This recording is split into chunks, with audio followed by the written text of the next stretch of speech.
I guess the price of the product hadn't changed. And, but costs have. I remember in 1983, I was getting $1.63 a dressed pound.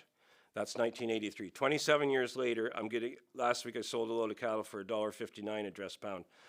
I'm not gaining. I'm not making. My costs are going up and my price is staying the same. And in 1980, and I still have the receipt because the first pig I ever sold went to J.M. Schneider's in Kitchener at the time, and Schneider's is a recognizable name. I got $145.13 for that pig, and I will show that receipt to anybody that wants to see it. Today, we sold the absolute best pig we got going out the barn door, and we will not get $120 for it this week. I'd say the Ontario farmers that are sitting at a definite disadvantage, and I believe it's all based on government policy. They're subsidizing an ethanol industry in the United States as well, I believe, to some extent here, but not as much. But they've created such a demand for corn, and it's basically sapping the corn out of farmers' hands. It's pulling it out. We're fighting for it. We're bidding for it, and we can't afford to bid as high as the price is going.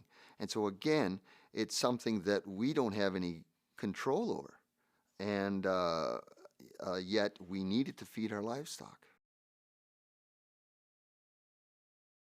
Today, our hog cycles seem to be 1 year of historic low prices, 1 year of terrible prices, 1 year of break-even prices, and a half a year of respectable prices.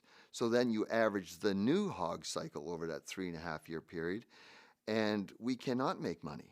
We're losing money, and we're losing equity, and we cannot make a living any longer. Currently, we've been surviving by increasing our debt levels, and that's been maintaining us, many of us, although we have lost a number of producers that have needed to discontinue, but those of us that have stayed on are carrying much higher levels of debt now than we did 5 years ago, 10 years ago, and that just can't continue. There's just so many things that we're still at a disadvantage with the Americans. Their tax structure, their land values, their subsidies, their farm programs, etc. And we could compete with that when a dollar was below par. But when it's at par, it's just too hard of a hill to climb anymore.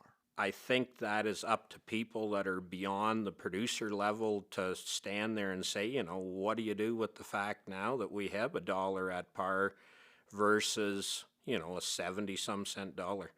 I don't feel we're, as producers, are qualified to answer that or should have to be the answer to that. I know everybody wants to rage about how inefficient we are, and I sit there the odd time thinking, I don't know how much more efficient we can get as hog producers without actually having the hogs finish themselves without human interaction. How do you compete? Like, if the price of cattle has stayed the same for 30 years and they keep telling you to get more efficient, well, how many cattle can one guy look after? Because that's what it's pretty much come to in our finishing operation. The only piece left to gain efficiencies is the removal of us. So what's left is the inequalities built into the system.